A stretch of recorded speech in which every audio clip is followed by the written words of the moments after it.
When you 100% absolutely have to get to that flare across the river and you don't have time to muck around. That's right, fam.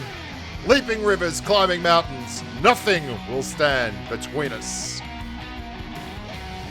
Well, hello there, humans, hippies, earthlings, whoever you are, wherever you are, whatever you're doing, and if you're lucky enough indeed to be doing it too.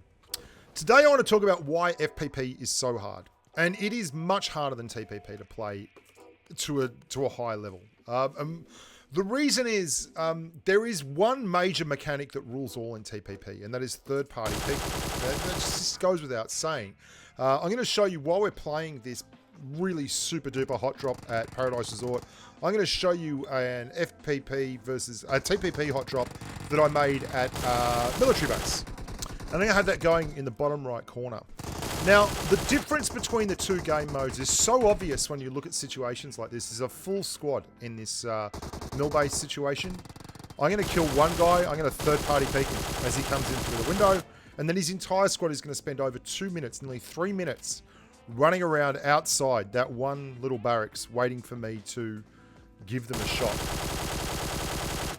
This is the essence of TPP. And in a hot drop sense, the only thing that matters is third-party peeking. It is why you will find so often in TPP, if you hot drop Sanhok boot camp, you will get a few people dropping there, but you won't get 25 people like you do in FPP. And when they do drop, they tend to hang out in the one building like next to a window in the one building they're working, and just look around it. Now I'm going to have people tell me, you don't know what you're talking about. Come and play Ace here. And I have played Ace here. That's what happens. Like, I can't help it. That's what happens. I didn't invent the rules. That's what happens. Because people play TPP for rating, okay? People don't really play FPP for rating. Or they do, but they don't come here, right? You don't get rating dropping like this at boot camp and Paradise Resort. You can see in the bottom right-hand corner of the screen, I'm still waiting for that squad to push in as they run round and round this building looking for a third-party peeking opportunity.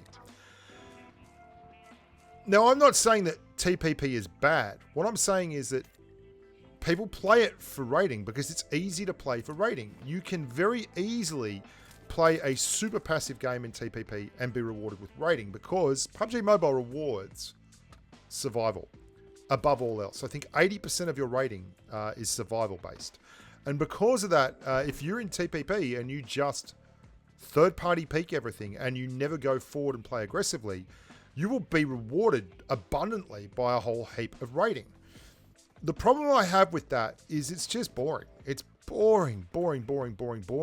And for that reason, when I rated up last season in TPP and I played solo squads and got to ace pretty much like fast, like it wasn't hard at all I did was I played Miramar. I played in a situation where people couldn't just lie down in the grass and third-party peek without being seen and without taking any risks. And it forced them to fight. And I was happy to fight solo squads. Went through, got ace really easy, had a nearly 10 kill-death ratio doing it. Great. All good, right?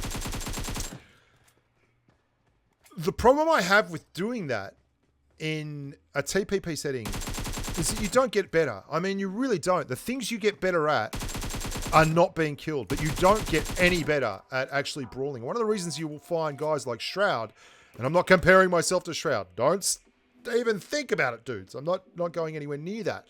One of the reasons people like that play FPP consistently is because if you get good at brawling and beating the other guy without having an advantage where you can actually see them, then FPP will reward that.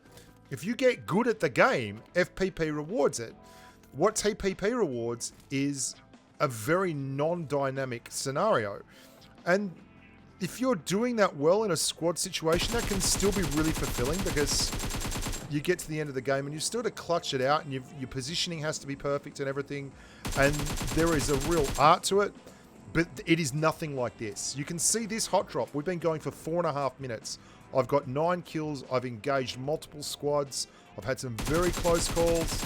I mean, these guys are on the other side of this wall, and you might not have noticed, but that took 3 minutes for that squad to eventually push in 3 at a time. And I wiped 2 of them still. I mean, I was third-party peeking. They were third-party peeking. All together, we were just slowing the game down. And we weren't really winning and playing the game. We were just dying slowly.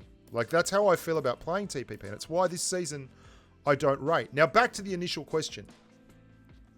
I've had heaps of people who've watched the videos that I make and say, hey, Bushka, you inspired me to play FPP, and I'm so much happier I did, but it is so much harder than TPP. Why is it, and what can I do? Well, firstly, there's a whole heap of videos I've done that will obviously help you. There's FPP strafing, pre-firing, running cover to cover. There's FPP footsteps videos. There's videos on how I lead targets. There's all these videos on channel. Just go and look at the playlists. The playlists are really helpful. But more importantly, the reason it's harder is because people don't give an ass about rating in FPP. There are certainly people that grind rating in FPP, but you can drop anywhere from gold on through in FPP, and you will find legitimately good competition all the time. Now, it won't always be super tough, but you drop boot camp at, you know, middle of the peak hour, evening Asia time, chock full of squads of these Japanese kids running 25 finger claw, and you are going to get challenged, and that's at like Platinum 5. I'm not kidding. You're going to get squads full of people, and they don't care. What they do, like me, is they drop boot camp, they run around, they die, they lose rating, but they have like 10 kills and a massive bunch of brawls, and they move back on with their life and enjoy themselves. And you do that in FPP. You need to free yourself from rating. You need to stop playing for rating. Now, I understand if you've never got ace, you want an ace parachute, that's cool. Go for it. I'm wearing the Season 1 ace gear, right? And I got that playing TPP, crawling around in the grass on Erangel because I did not know any better. Like, there was only Erangel, that was the map, and we would crawl around in the grass, and that was it. That was the whole map. Like, you would find crawling kilometers at a time through the grass, just doing nothing and thinking you were killing it. I thought I was so good. And FPP came along, and I started watching a few Shroud videos, and I love the movement style and the aggression, and I've always been an FPP player all my life. I mean, I played Counter-Strike when it was a beta, when the guns were 2D and there was only one map, and, you know, you went and rescued the scientists, and I played Half-Life Deathmatch when it was gold. Like, I played Castle Wolfenstein 3D when it was first released. I'm an old dude. I played FPP. I never even thought that TPP was an option. And I never really played a first-person shooter with TPP until I picked up PUBG Mobile. And you can see in TPP, passivity is not rewarded. If you lie down like that, you're just giving everyone else an opportunity. So that's why TPP is so much easier for you to play than FPP, because you don't have to take engagements in TPP. But in FPP, you don't get a choice. The person who makes the decision on whether the engagement happens or not is the bloke who's rolling towards you at top pace in a sprint with an AKM and a red dot, just pre-firing round a rock. And you don't have any choice. You've got to fight. You can't lie down in the grass and see anything. You'll just get minced. And because of that, a lot of people, I think, are disheartened by... Oh, how many times have we nearly shot that freaking scooter? I dread to think. People are disheartened by this kind of thing. Don't be. The best part about this game is when you die and when you get wrecked, you just pick up your bat, pick up your ball, dust off your knees, and press go again. And if you don't play for rating, if you just play for fun like I do, and you just play FPP for fun like I do, you're going to have a good time. Lo and behold, you might actually start feeling relaxed and you'll enjoy it and you'll get better at FPP. And I guarantee you, you play FPP, you go and play TPP afterwards, you'll be better for it. You'll be a much, much, much better player. Because that aggressive mindset and that quick thinking and that it'll just make you better in every facet of your gameplay. Got to be careful though. If you go back and you play too aggressively, you'll be punished for it, because it really is easy to get an advantage in TPP by just standing there and waiting for someone to push. Like, you get to see them. I mean, there's a bloke up there. You can see, we're going to see him. He actually does an interesting job here. He crawls along the top of the wall, which is a good move by him, because if I thought he would have naturally just jumped down off the wall, but he's still crawling along the top I'm not sure why. I think there's another one of his mates or someone is knocked down here. And he didn't have a lot of choice to go down because obviously I put mollies up there. I don't know. I'll show you the end of this game anyway, and we'll talk through the end of this. It was a really great Paradise Resort run. I'm using the AKM because I'm making an AKM video, a masterclass, and the AK does very interesting things and does some things that are very good and does other things that are just frustrating as all hell. But I wanted to make sure that, you know, I didn't want to use this footage because I'd already had enough footage for the AKM masterclass, but I felt like I'd got so much better at using the AKM that I wanted to play a full game with it and see if we couldn't get a nice win. I don't know about you guys, but I've been struggling to pick targets out in this kind of conditions. Like that guy behind the rock, it's really hard to see him. I can't really hit shots reliably until he moves away from the rock, you see there. I really don't love this dynamic weather. It makes life so much tougher than it needs to be. And anyway, 4 to go, 18 kills. We've been doing pretty well here. While I've been rabbiting on, they chuck a Gren down here. I just moved back. A little bit worried about this squad pushing on me. There's someone else just jumped out of the water down the bottom. They're ripping in. I see them ripping in. I'm ripping up. There he is. There's the first bloke to come around the corner. Excellent, excellent, excellent.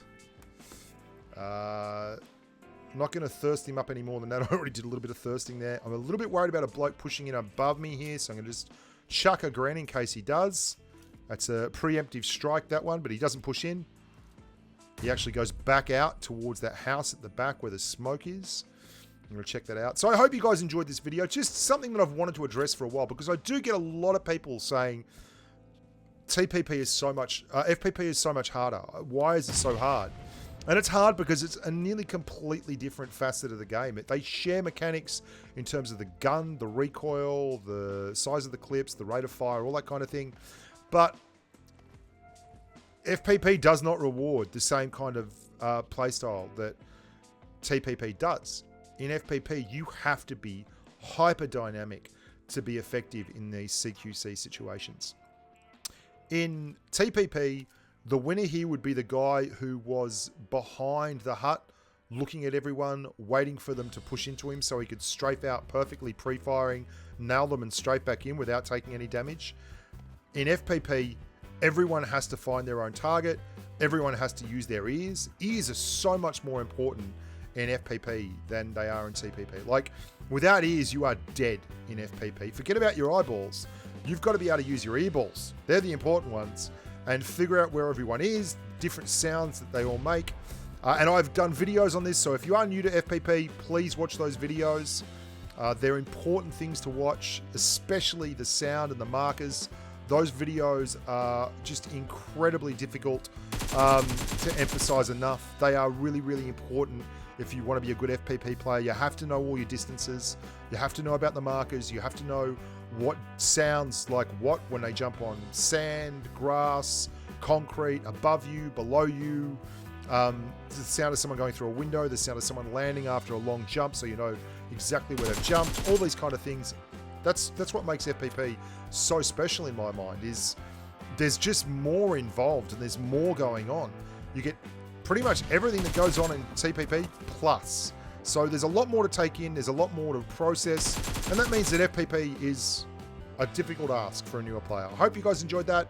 I'm away on holidays at the moment, but there's still videos dropping, so if you want to become a patron and joining on the live streams when I get back, patreon.com/thebushka.